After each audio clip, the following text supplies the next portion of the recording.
Ahuja company BR 250M 250 watt amplifier. এই power এমপ্লিফায়ারটি খারাপ হয়ে আছে, এর সাউন্ড প্রবলেম আছে। তো এই প্রবলেমটা আহুজা মনো যেসব মেশিন আছে প্রায় মেশিনে এগুলো হয়ে থাকে, 250 500 এগুলোতে প্রায় এই প্রবলেমটা হয়ে থাকে। তো এই প্রবলেমটা নর্মাল প্রবলেম। তো আজকে আমি এই প্রবলেমটা ঠিক করব। তার আগে আমি এমপ্লিফায়ারটা অন করছি, আমি সাউন্ডটা চালিয়ে দেখে নিচ্ছি। তো দেখে নিন, আমি এমপ্লিফায়ারটাকে অন করে দিচ্ছি। এমপ্লিফায়ারটা আমি অন করে দিয়েছি।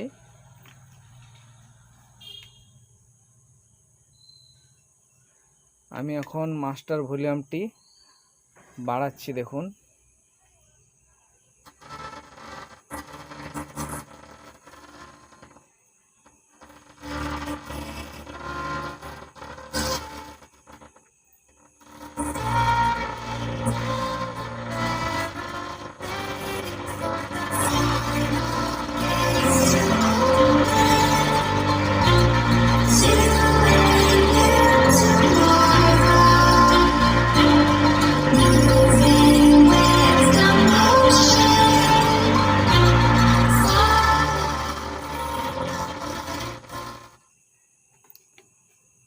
কম সাউন্ডের একবারে সাউন্ড বোঝাই যাচ্ছে না, জড়িয়ে যাচ্ছে।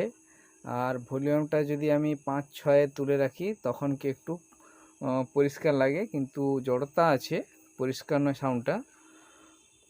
তো এই প্রবলেমটি এমপ্লিফায়ারটিতে হয়ে আছে। তো এই প্রবলেমটা আমি আজকে ঠিক করব। তো এমপ্লিফায়ারের প্রবলেমটা আপনাদেরকে দেখালাম, আমি আরও একবার আপনাদেরকে চালিয়ে দেখাচ্ছি।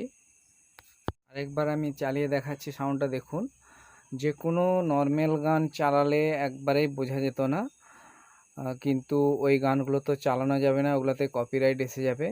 তো যেগুলোতে কপিরাইট আসবে না সেই গানগুলোতে আমি দেখাচ্ছি, দেখুন। আমি ভলিউমটা আরেকবার বাড়াচ্ছি, দেখুন।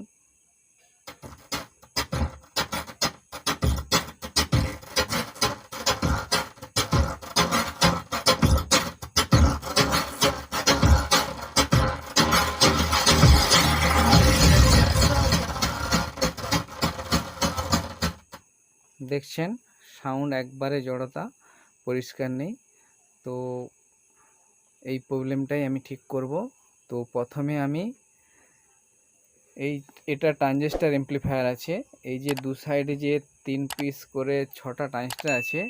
তো এই ট্রানজিস্টরের যে বেস ভোল্টেজটা আছে, প্রথমে আমি বেস ভোল্টেজটা মিটারে দেখে নেব যে বেস ভোল্টেজটা কত আছে। তো প্রথমে আমি বেস ভোল্টেজটাকে চেক করে নিচ্ছি। এমপ্লিফায়ারটাতে লাইন দেওয়া আছে, তো আমি বেস ভোল্টেজটা চেক করে নিচ্ছি।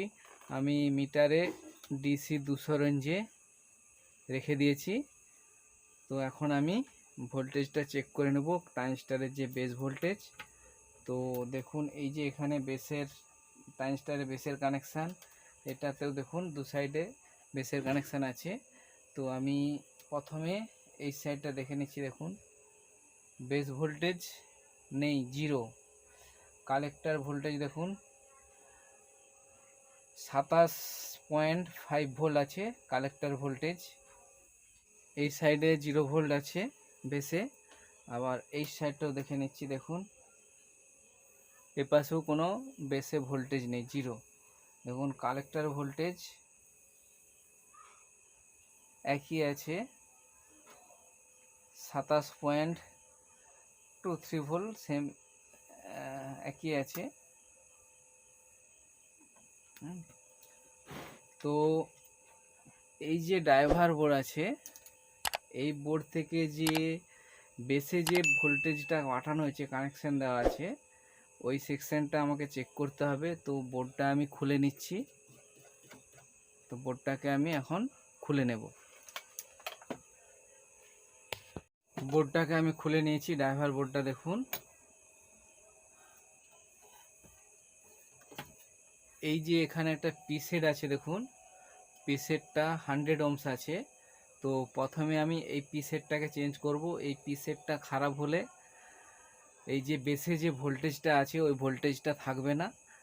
আর বেস ভোল্টেজ যদি না থাকে তাহলে সাউন্ড কিন্তু কম সাউন্ডে জড়াতে হবে এবং সাউন্ডটা বাড়িয়ে দিলে তখন অনেকটা পরিষ্কার হবে। তো এটা নর্মাল প্রবলেম। তো প্রথমে আমি এই যে পি সেটটা আছে আমি পি সেটটা চেঞ্জ করব। এটাতে যদি সাউন্ড ঠিক হয়ে যায় তাহলে পি সেটটা খারাপ ছিল। আর যদি পি সেট চেঞ্জ করার পরেও সাউন্ড ঠিক না হয় তাহলে দেখুন এই যে এখানে দুটো রেজিস্ট্যান্স আছে, এই যে এই দুটো রেজিস্ট্যান্স আছে 1K রেজিস্ট্যান্স আছে, এই রেজিস্ট্যান্স দুটো খারাপ হলেও একই প্রবলেম হতে পারে। তো প্রথমে আমি পিস সেটটাকেই চেঞ্জ করব। তো পিস সেটটা আমি খুলে নিচ্ছি। পিস সেটটা আমি খুলে নিচ্ছি।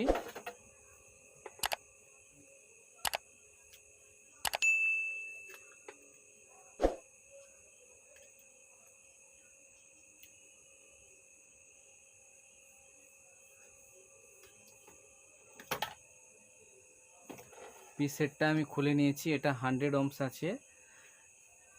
তো পিস সেটটা আমি এখন একটা নতুন 100 ohms নিয়ে লাগিয়ে দেব।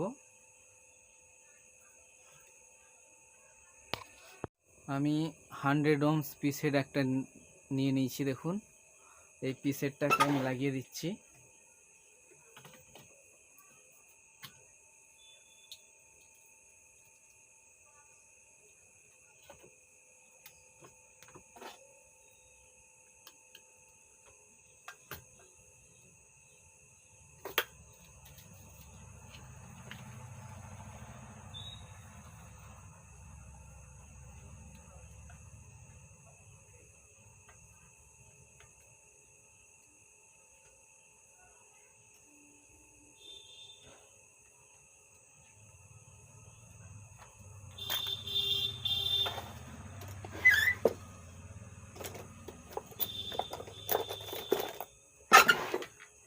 পিস সেটটা আমি সোল্ডারিং করে দিয়েছি।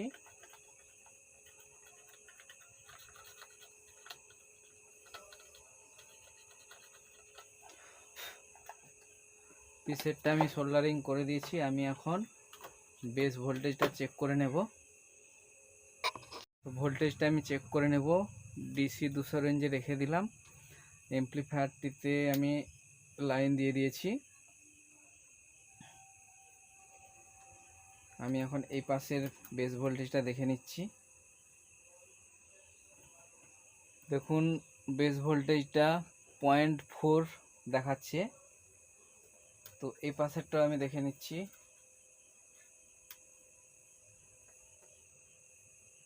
এই পাশেরটাও 0.4 দেখাচ্ছে। তো ভোল্টেজটাকে আমি আর একটু বাড়িয়ে নেব, পি সেটটাকে ঘুরিয়ে অ্যাডজাস্ট করে নেব। এটা 0.5 বা 0.6 রাখলে ভালো হবে।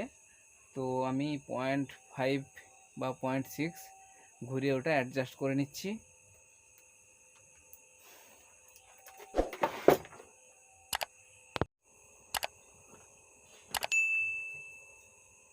দেখুন এই যে পি সেটটা আছে, এই পি সেটটাকে অ্যাডজাস্ট করে আমাকে ভোল্টেজটাকে একটু বাড়িয়ে নিতে হবে। তো আমি পি সেটটাকে একটু ঘুরিয়ে দিচ্ছি। এখন আমি ভোল্টেজটা চেক করে নেব।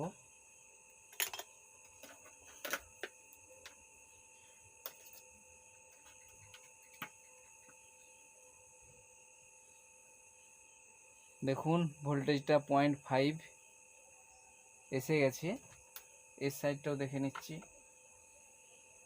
দু সাইডে 0.5 এসে গেছে। তো এই যে পি সেটটা ছিল, পি সেটটাই তাহলে খারাপ হয়ে গেছিলো, সেই জন্যে বেস ভোল্টেজটা ছিল না, যার জন্যে সাউন্ডটা জড়তা ছিল। তো এটা নর্মাল প্রবলেম। আপনারা যারা টুকটাক কাজ করেন তারা মোটামুটি এইটা ফলো করলে এই প্রবলেমটা সলভ করতে পারবেন। আর যদি পি সেটটা চেঞ্জ করে নেওয়া যদি ভোল্টেজ আসতো বেসে, তাহলে এই যে রেজিস্ট্যান্স দুটো আছে রেজিস্ট্যান্স দুটোকেও চেঞ্জ করতে হতো। তো যেহেতু পি সেটটা চেঞ্জ করে ভোল্টেজটা এসে গিয়েছে, তো তার মানে রেজিস্ট্যান্সগুলো ঠিক আছে। তো আমি এখন এমপ্লিফায়ারটিকে চালিয়ে দেখে নেব। বন্ধ করে দিচ্ছি এখন।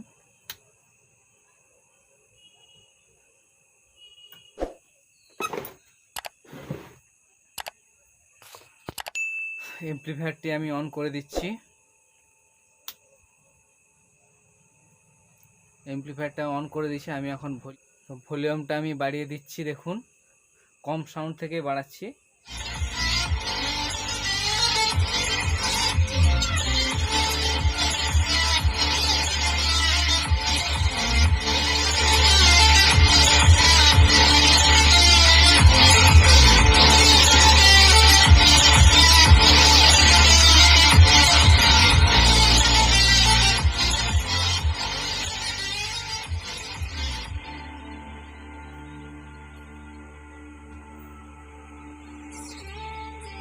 সাউন্ড দেখুন একবারে পরিষ্কার,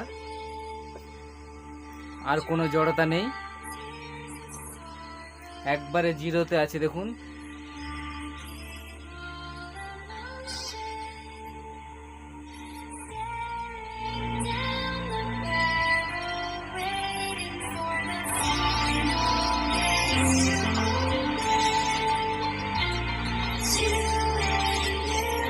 বন্ধ করে দিচ্ছি। তো এমপ্লিফায়ারটা ঠিক হয়ে গিয়েছে, বন্ধ করে দিচ্ছি আমি।